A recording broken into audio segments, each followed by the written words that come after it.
Episode 4 of 23 steps to starting your PBL journey.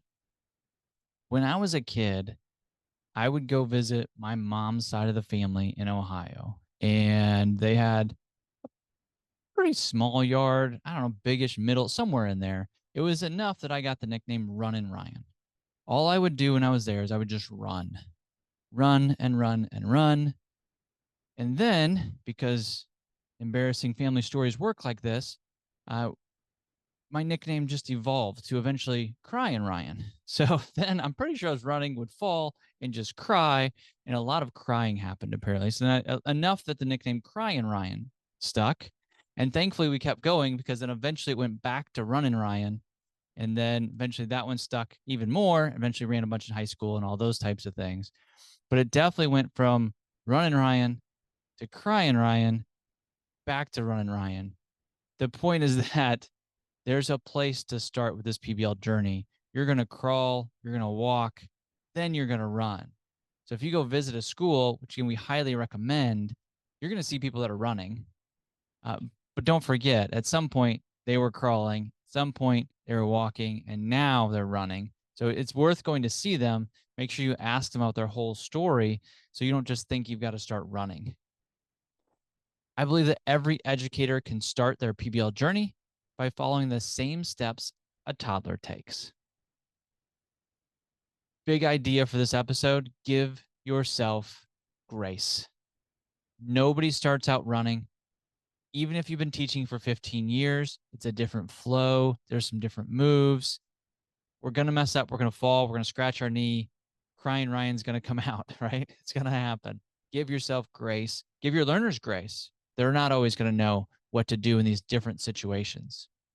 So when you're crawling, strength, exploration, stability, you're navigating new surroundings.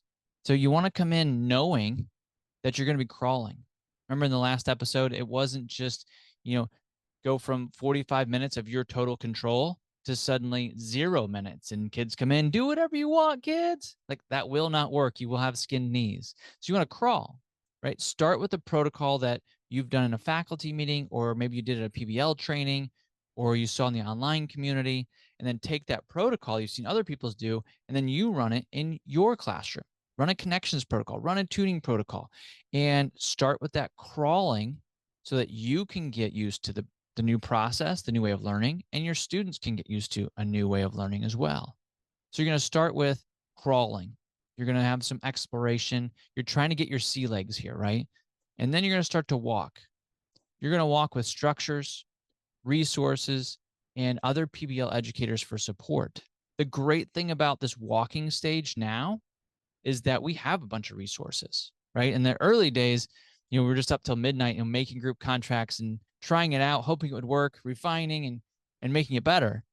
But now you have these proven resources that have been molded, refined, forged in classrooms just like yours, wherever you're at, whether it's rural, urban, suburban, Title I, private charter, I don't care where you're at, these resources have been created in a classroom just like yours, right?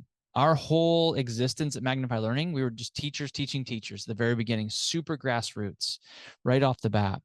So now you've got the structures. We've got the 6 steps of PBL to use in your classroom. You're going to get in the next episode, you'll get a free ebook of my book, PBL Simplified. That's exactly what it is. It's the 6 steps that you walk through.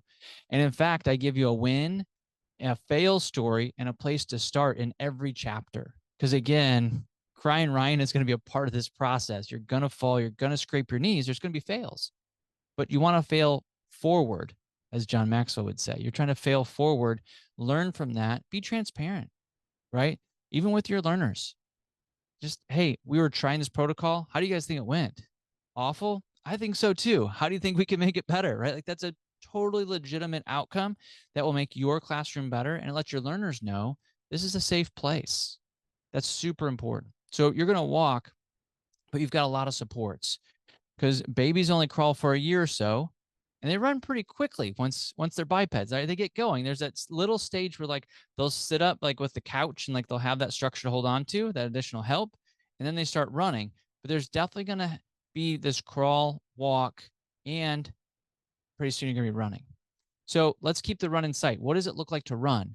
Same thing. You're going to try, you're going to fall, you're going to fail forward, you're going to get up, you're going to celebrate, you're going to do it again, you're going to invite others. Once you get used to this, and that's what running is, right? You go from walking to running, there's kind of some falling that happens in between, and we're going to fail forward. And once you realize you're okay, and in fact, you're better off, because now you have this growth mindset permeating your classroom and your learners are trying to get better on their own. And it may seem impossible right now, but it will happen. Not because you talk about it, not because you have a billboard or a bulletin board that says growth mindset has some neat stuff on it, not because the research is true. It is, but that's not what'll change. What'll change your classroom is when you grow and walk through these stages, crawl, walk, and run. And once you're running, it's still not, I'm not going to tell you that you're not going to skin your knee. You're just going to know it's okay. And you're going to fail forward faster and you're going to get better and you'll be running. And now these protocols suddenly make sense. You know that if things aren't quite going well, you know exactly what protocol to jump into. Oh, let's do roses, thorns, and buds. That'll be perfect right here. Let's stop and do a protocol, guys. Whoa, there seems to be some tension. Let's run connections. Right? You're just going to have these things in your back pocket. And if you've gone to a school to watch this, you're seeing our PBLers that are running, you're seeing them do these things, and it seems natural, and it is natural now. But don't forget to give yourself grace. You're going to crawl, you're going to walk, you're going to run. All right, if you are on your legs and you're ready to run right now, join us in the PBL Movement online community. If you're serious about getting the next level of your PBL journey, you realize you can't do it alone. And even if you could, the question is, would you really want to? So join the PBL Movement online community to learn from people who've been doing PBL for the last decade. Learn, collaborate, grow. Check out the link in the show notes for a free download to help you convince your principal to put you in the online community. I'll give you a quick hint. It's the cost of a one-day conference. Instead of going to a one-day conference, you can have a full year of on-demand courses and support in a community that believes like you believe. And then you can teach inspired.